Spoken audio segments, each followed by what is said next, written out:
What's up? We have a great story based on a post from r/WritingPrompts. Today's prompt is: you discover that reality is merely the fragile dream of a newborn extra-dimensional being. As opposed to falling to despair, you rise to action. You form Task Force 13. Your team's goal? Quash the being's nightmares before the dream is overrun and the being wakes from terror. Begin story. A musty room dimly lit and tucked away in the corner of an abandoned school held the inaugural meeting of Task Force 13. Men and women alike shifted uncomfortably in their child-sized chairs.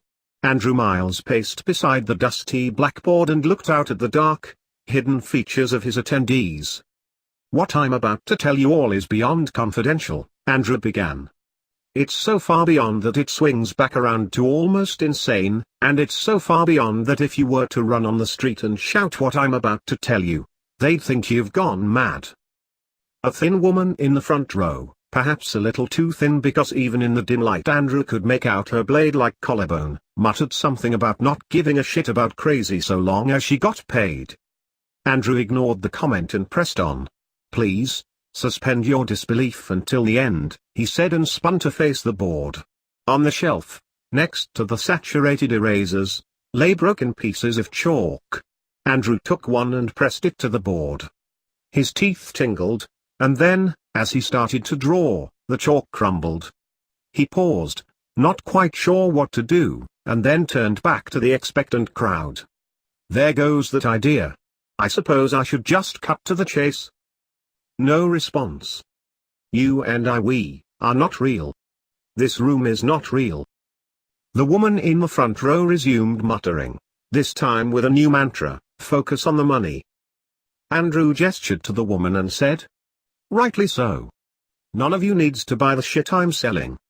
What it comes down to is doing a job and getting paid." "Damn straight," the woman said. "Nice of you to speak to the class," Andrew said in his best impression of Mr. Wise. Not that anyone knew he was impersonating his English teacher.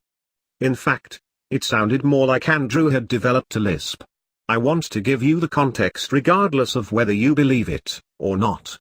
And if you don't, then, I guess believing in money will have to do." "So what's the job?" the woman asked. Andrew held up a finger. "As I mentioned, none of this is real. It feels real to all of us, but we are actually a figment of a newborn's imagination. Our concept of time and space exists in the dream of an infant extra-dimensional being." "What?" the room said in a collection of confusion. "Put simply, don't wake the baby." "This is batshit," the woman said and stood up. "As I said, I don't really need you to believe me, but I do want you to try," Andrew said. "Imagine you exist in a dream. Now, what's the worst thing that can happen if your entire existence hinges on that dream?" The room went quiet for a moment, and then a burly man in the back said, "The dream ends?" "Precisely," Andrew said with a little too much glee. "Now, we can't stop the dream from ever ending. But, we can prolong it for as long as possible. What wakes you up faster than anything?" "A nightmare," the woman, who had still not returned to her chair, said. "Wonderful. Simply wonderful," Andrew said. "We, and I say we in the loosest term because you don't need to concern yourself with who we are, have narrowed down the being's idea of a nightmare. It is heavily linked to the calmness of the waters, so to speak." "Huh?" "Where there is peace in communities, countries, or even the smallest of islands, it starts to cause anomalies. Things like holes in the world, jagged parts of the land where there shouldn't be a hole. I'm talking, throw something into it, and it'll go missing forever." "Allow me to speak for everyone," the woman said. "And say that this sound like you're not only selling us shit but the shovel too.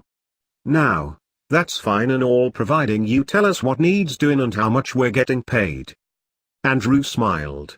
"I simply thought it would make it easier if you understood why.